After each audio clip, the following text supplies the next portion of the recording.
शहर के आखिरी छोर पर एक मिल हुआ करती थी। वैसे तो वो राइस मिल थी जिसमें तरह तरह के चावल को अलग किया जाता था, पर कुछ दिनों से उस मिल में अलग अलग तरह की गतिविधियां हो रही थी। भाई मैं तो अब इस मिल को छोड़कर जा रहा हूँ। मुझे दूसरी जगह एक अच्छा काम मिल गया है। वैसे भी यहाँ पर अब सिर्फ बुरा ही बुरा हो रहा है। हाँ, तुम सही बोल रहे हो। क्या वहाँ पर एक और आदमी की जगह होगी? मैं ये जगह छोड़कर तुम्हारे साथ ही चला जाता। तभी किसी के चीखने की आवाज आती है और दोनों वहाँ भागते हुए जाते हैं। ये क्या हो गया है? सारे धानों पर इतना खून किसने गिरा दिया?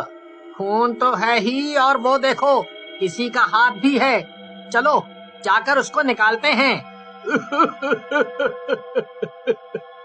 ये तो सोहन है, इसे किसने मार डाला?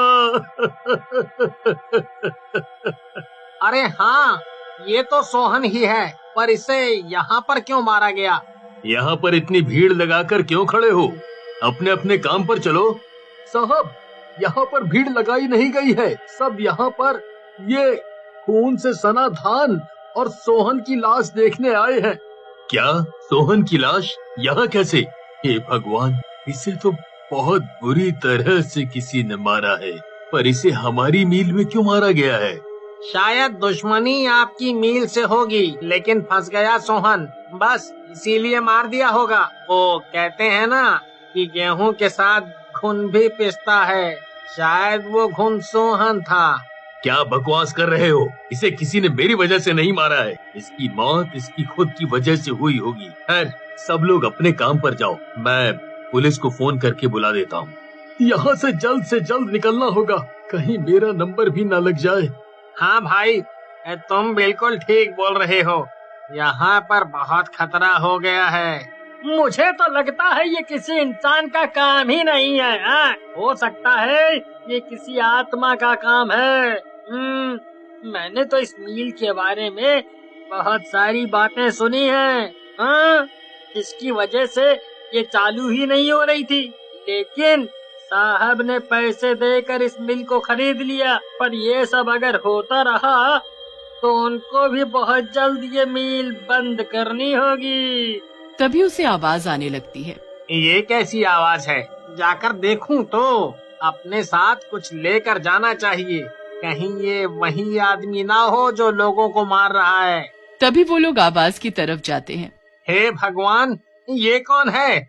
यहाँ पर ये मशीनें कैसे चालू हो गईं? तभी वो हवा में उड़ने लगता है। मुझे कोई नीचे उतारो। लग रहा है कि वो सही बोल रहा था। यहाँ पर किसी प्रेत आत्मा का ही साया है। मुझे माफ कर दो। मुझे नीचे उतारो, नीचे उतारो। अब तुम्हें कोई नहीं बचा सकता, तुम्हें मरना ही होगा। मेरी मील खाली नहीं चलती है, इसीलिए मैं तुम्हें इसमें डालकर तुम्हें अलग अलग कर दूंगा। पर तुम ऐसा क्यों कर रहे हो? मैंने किसी का कभी कुछ नहीं बिगाड़ा। मुझे जाने दो। लेकिन भूत उसे मिल में डाल देता है और उसकी चीखें चारों ओर फैल जाती हैं। सुबह इतनी बुरी तरीके से उसकी लाश पाकर साहब परेशान हो जाते हैं और मिल को बंद करने का फैसला करते हैं। पर मिल बंद होने से पहले ही एक और हादसा हुआ। चलो, सब चले गए हैं तो अब ये सारी मशीन बंद करके मुझे भी यहाँ से जाना चाहिए। इतनी मेहनत से मैंने ये मील ली थी, पर कोई बात नहीं, कुछ अगर अच्छा होना होगा तो हो ही जाएगा। चलो, अब निकलता हूँ। जैसे ही वो पलटता है, मशीन फिर से चालू हो जाती है। अरे, ये मशीनें फिर से कैसे चालू हो गईं? कौन है वहाँ?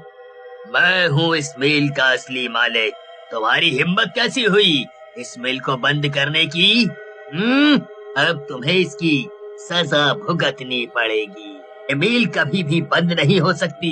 जो भी इसे बंद करने की कोशिश करेगा वो नहीं बचेगा। क्या मतलब है तुम्हारा कि तुम्हारी मील? इससे पहले तो यहाँ का मालिक कोई और था जिससे मैंने ये ली थी, और वो अभी तक जिंदा है। इसका मतलब ये मील तुम्हारी नहीं हुई। मैं यहाँ पर कई सालों से काम करता था, इसीलिए ये मेरी है। इसको शुरू करना और बंद करना मेरा काम हुआ करता था।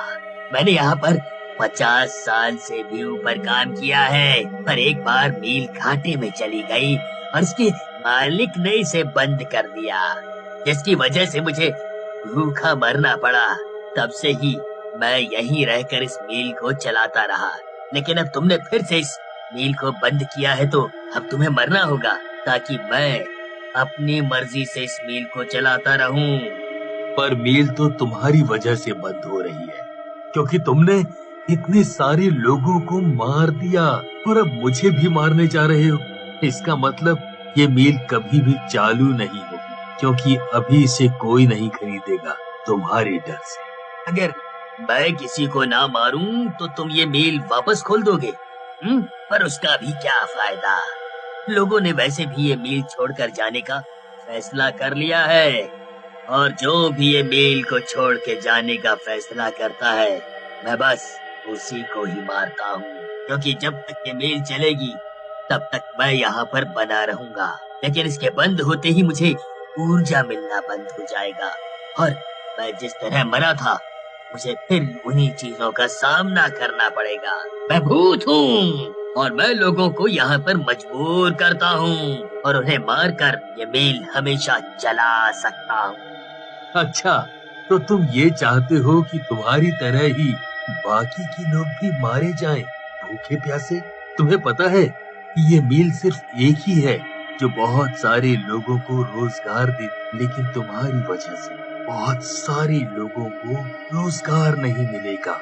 वो और उनका परिवार इसी तरह खत्म होगा जिस तरह तुम खत्म हुए थे, भूख के मारे, जिसमें परिवार के छोटे से बड़े सदस्य होंगे।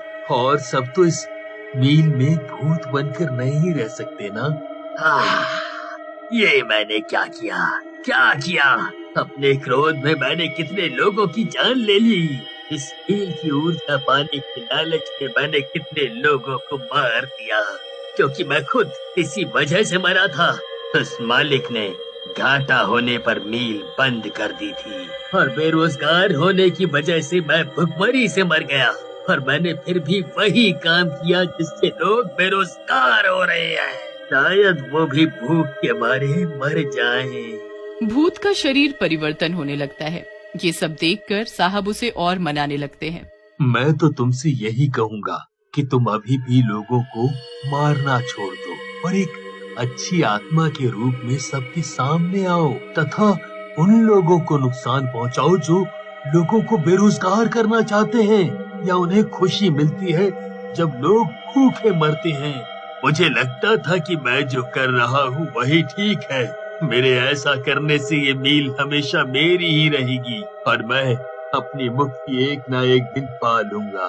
लेकिन अगर मैं ये बेकार काम कर रहा हूँ तो मुझे तो कभी मुक्ति नहीं मिलेगी।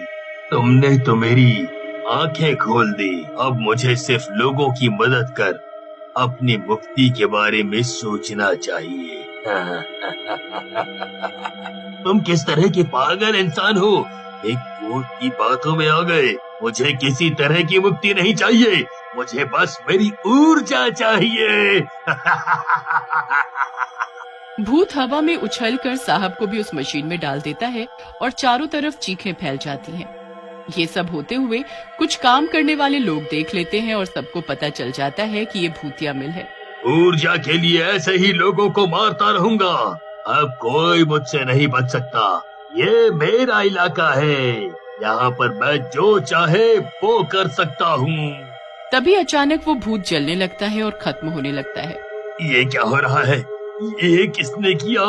वो क्या सोचते हैं कि वो ऐसा करने से मुझे खत्म कर पाएंगे?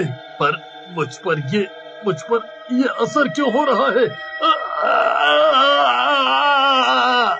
तुम पर असर इसलिए हो रहा है क्योंकि हमें पता है कि जब तुम मरे थे तो तुम्हारी लाश को यहीं दफनाया गया था। इसीलिए हमने तुम्हारी लाश को निकालकर आग लगा दी ताकि तुम्हारे पास कोई जरिया ना बचे वापस आने का।